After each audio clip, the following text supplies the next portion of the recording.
Santa Cruz del Islote has an area of just 1% of a square kilometer in size, where 816 people squeeze their entire lives. The island is so full that a guy does his daily workout routine near a dog feces, and chaotic life here creates new adaptations. Since we arrived on the island, we've been constantly encountering people no matter where we turn. People come out from every corner. It's impossible to be alone on these crowded streets. Each house here has dozens of people living together in tiny rooms. How many people live in this room? About 10. This is an average room of an average house. You will be shocked when you see how other people live. But these people have a much bigger problem than these houses, which makes life so extremely terrible here. Welcome to the most densely populated island on Earth.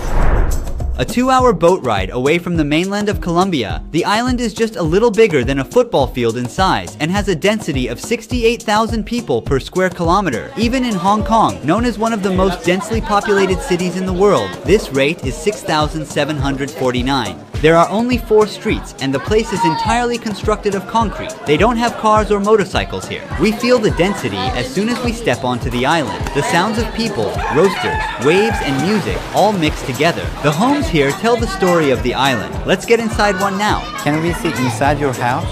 Yes, you may. See, I don't have anything. Sorry, it's a little dark inside. We don't have electricity here.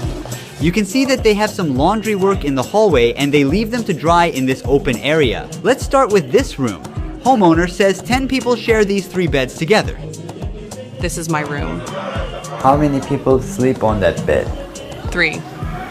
What about this room? She is not allowing us to enter this room as it's too unorganized. Kids used to sleep here. Since it is too hot, we take the mattresses out of the room because there is no electricity. 7 kids are living in this room alone. They're making use of every bit of space, even the walls. Because they don't own a wardrobe, their clothes, shoes are all over the place. The kitchen is far from being clean because of the water shortage. People use water only for drinking. All other reasons have to be disregarded. Almost any time on the streets we see laundry hung up or just left lying around, some barbers at work, chairs spilling out of homes, children constantly running up and down. 220 families live in houses illegally built. Here, permission is not obtained from any authority, and no one is officially a landowner. Everybody builds their houses wherever they want. When they can't find any space, they build on top of existing buildings. The buildings are so intertwined that sometimes they have to walk through each other's homes to get to the other side.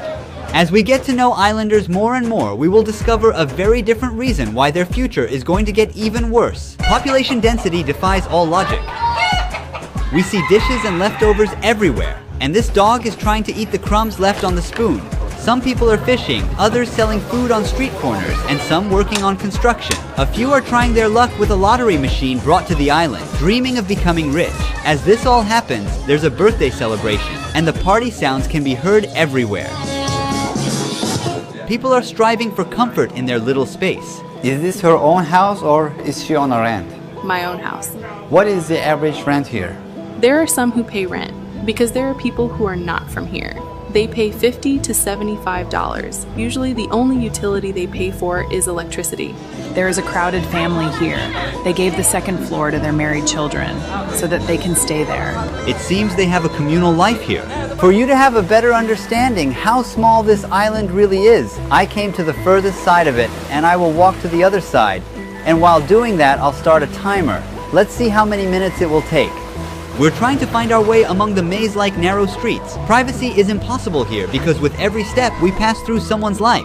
Kids dominate this island's population. Even a space of 4 or 5 steps turns into a vast playground in the imagination of these children. Island has 1 school, 1 church, 1 clinic, 1 hotel, 1 restaurant, and 3 markets. 200 years ago, none of these streets, this chaos, garbage, mosquitoes, and the people were here. According to a legend, some fishermen discovered this island and spent the night here when it was too late to return. Then they decided to settle here with their families after sleeping well without mosquitoes. It was later artificially enlarged by compressing coral rocks, seashells, and waste year after year. It took less than 2 minutes. We met a 94-year-old lady who witnessed everything here. Was she born on this island? She never left, not even a single day. Fishermen first came from the Baru region. They started to expand the islet, and in 100 years the islet became like this. There were no motors back then or anything like that, only small canoes with paddles. If I remember it correctly, When I was born, there was only this house and a few more houses. The rest was nothing. We are blessed to be located on the world's second largest coral reef with its amazing sea life. Waves that rise 20 to 30 meters in the open ocean are reduced to merely 25 to 30 centimeters when they reach our shores. Look, all that you see around the island, up to 5 or 6 miles off the coast, is surrounded by pure coral. We're safe here. How many people live here? 2 families live here. Each family consists of 6 members, 12 people in total. Where is the kitchen? The kitchen. The stove goes here. That's not a problem. We cook with propane gas. Dogs can't grow anymore once they hit a certain size because of not getting enough nutrition. Life here is really limited for every creature. Here, we meet the nurse who has helped almost everyone come into the world healthy. 40 years of delivering babies. How many babies? Oh my goodness, I've lost count. I don't even remember. Most of the youth in this town pass through these hands that you see. I delivered almost everyone on this island, and now I'm delivering even their children's children. And I've never had a baby die. Little children with vomiting, a high fever, or diarrhea come to me. I tell them what to do or which medicine to take. I'm like a doctor. Everyone knows me here. The lack of modern healthcare services on the island poses a risk in emergency situations. But as you will understand by the end of the video, their real problem is so much more vital. By the way, according to the locals, the average life expectancy on the island is 85 to 90 years. My sister died at the age of 103. People get to go beyond these limits only after they lose their lives because there is no cemetery on this island where people can bury their loved ones as there is no land to dig. After the corpses are toured around the square with a ceremony, they are then taken to the mainland by a boat and buried there. What is the average age for girls to get married or have a child? Typically, girls are 16 years old when they have their first children. This also applies to their children when they get to that age. There is no family planning and the population keeps growing rapidly. How many kids do people usually have? Here, from 2 to 5. Family life here is uniquely laid back. Most of the couples are together without any official marriages. Also, it's not unusual for people to have kids with more than one partner, but that's part of life here. Is she married? I have a husband, but I'm not married. Oh, really? Which means it's all free union. Free. Also, people don't care about their personal space and joke around all the time. One of the biggest problems of the island is trash. Some of these will be in the ocean, some of these will be sent to the mainland. But you can feel the smell and the amount of mosquitoes wherever you go. Is it filming? Most of the waste is hidden in the ocean. Without thinking twice, people just throw their loads of garbage into the water, which they see as a dumping ground. Plastics, glass, and metal pieces. But what you will see next will make you feel more disgusting. Unbelievably, even a toilet can be found at the ocean floor. The crabs swimming in this pollution are some of the important food sources for the residents. And these broken cages were used to hunt these animals. There are some plastic bags in the ocean. People are fishing. These women are washing their clothes. Life is chaotic here. Access to electricity and drinking water here varies depending on the weather conditions. Solar panels are here. This is the way they produce electricity for the island. We have 380 solar panels and 180 batteries, which gives us energy for everything. If the weather is sunny, electricity is provided between 12 a.m. to 5 p.m. Is there something that she wants to change in this island? Mainly the electricity. Look, today we've been without electricity for 4 days. All the greens are hot. You see tomatoes and peppers. Since there isn't enough power, these are not very fresh. These power generators are working. Almost everything people need is provided in the 3 markets on this main street, including medicines. This is the trading center of the island. There's another shop here. You can buy some t-shirts and shorts. We have a lot of wind here. The salt carried by winds damages our devices. The real struggle begins with the obtaining of drinking water, as there is no tap water in here. As you see, they gather the rainwater with these pipes. Not even a single drop of water is wasted. Drinking water? We suffer a lot. There, below the health center, we have a community tank that we call the lung of the island. When it rains, the joy is so immense here that we go partying that day. Here, the drought scares us so much. It takes 7 to 8 months to get some rain here. We store that precious liquid and then we distribute it to all the families equally without skipping anyone. The Navy sees the problem we have here.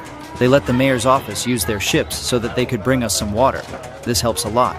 Now we have some water. All the tanks are full because it is rain. Also, the island doesn't have any sewage system. Even though rain means good news in terms of water supply, rainfalls are bringing life into the edge of a chaos. Since the enlarged areas of the island are not solid, hurricanes or a heavy rain makes houses and streets unusable. What does he not like about this island? Well, the only bad thing is the rainy season. When it rains, the tides rises.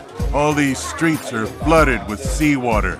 More in September and October. During those months, if these houses didn't have these raised floors, the rainwater would enter the rooms. Keep in mind that they are also without electricity during these seasons. We are at the heart of Santa Cruz del Islote. This is the only monument on the island, and it is called La Patrona. Monument protects us from hurricanes. We are inside the small church of this settlement. It seems like it needs some repairing. Are you the priest? I am the leader. There are many young kids on this island. What will their future be like? After they finish primary school, they don't go on to further studies. Their parents don't have the means to send them to the mainland. So there are 240 students on this island and 12 teachers. Welcome to the only school on the island. This is a classroom for the grade 1. Since there is no school in the neighboring islands, students from there also come here. And their school service is of course a boat. Every young boy here loves playing soccer, even the girls. What do you want to become when you grow up? A soccer player. Where do they want to play? In Madrid. The Paris team. In Argentina.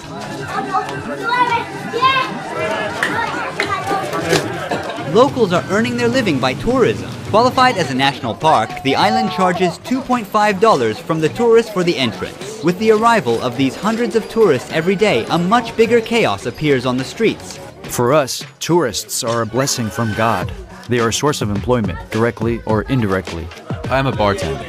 What is the average salary or profit for a person here? It depends very much on the season.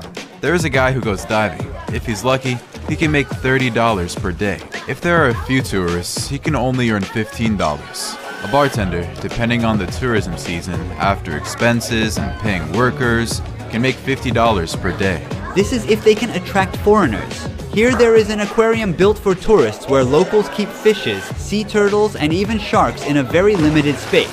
Famous for allowing tourists to swim with these animals, this place significantly contributes to the local economy. Fishing is very important as well, but the people don't really value what the environment provides for themselves. The islanders now have to import fish because of marine pollution and overfishing. When you go out fishing, you no longer catch the same amount of fish. That is to say, right now, the fish in the restaurants is brought here from the mainland. This is the only hostel of Santa Cruz del Islote. Let's go inside. A peaceful atmosphere is created for the tourists here. It looks like a silent shelter in chaos. Despite this crowd, there is not even a single police that provides security, nor a state of law on the island. Since everybody knows each other here, they don't need for it. Look, we have 800 people here and we have no police. So you don't see robberies, muggings, or stabbings. We live peacefully here. Our police here are older adults. We respect them so much here. If there is an argument, a misunderstanding, or a fight, the older adults set in and grab us, find out who is right, and then give us advice. Then, we shake hands and keep on being the same brothers and sisters with no hard feelings. Does he have plans to migrate to somewhere else? I'll spend my entire life on this island. I was born and raised right here. I'm going to die right here. In the evening, residents are more active and everywhere is more crowded since the weather cools off. When the sun goes down, the island gets completely dark because there isn't electricity at night. People use candles or flashlights of their mobile phones, which are charged during certain hours to brighten the night. Everyone goes outside of their doorsteps because their houses are very tiny and dark. Besides, there is nothing to do inside of the houses. The darkness never prevents the island's vibrant spirit. There's also a little pub where everyone gathers. Most of the locals drink a lot during the night. We hear Latin music all the time. People are singing and dancing together. Some of them play domino, a very popular game here. And the birthday party is still going on. Some of the garbage from this event is already piled up here. Most of these people, living in isolation from the rest of the world, have never left these boundaries in their entire lives. They have no desire to leave their small world or to strive to improve their living standards.